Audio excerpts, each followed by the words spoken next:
Build up தான் கொடுக்கறாரு. ஒன்னத்தையும் உடைக்க மாட்டேங்கிறாரு. பப்பு கம் ஹியர். மாஸ்டர். அக்காவை கூப்பிடு. அக்கா வரமாட்டா. நானே கூப்பிடுறேன். ஐயோ அக்கா சுருதி.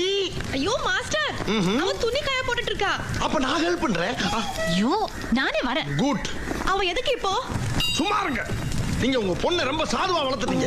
ஒரு தற்காப்பு கலை தெரிய வேணா. சிட்டி எவ்வளவு கெட்டு போய் கிடக்கு. என்ன மாஸ்டர்? நீ வாச்சலாம். You know heart of compact. அது எங்க விக்குது? பாத்தீங்களா? செல்லத்துக்கு ஒண்ணுமே தெரியல. கத்து தர்றேன். கண்ணாயிரம் அந்த வெப்பன்ஸ் அது. அவசரங்கிறதுனால இதெல்லாம் தாங்கிக்க வேண்டியதா இருக்கு. நான் ரெடின்னு சொன்ன உடனே எந்த டைரக்ஷன்ல வேணாலும் என்ன அட்டாக் பண்ணுங்க. அதை எப்படி தடுக்கிறீங்கறத மட்டும் வாட்ச் பண்ணுங்க. ரெடி.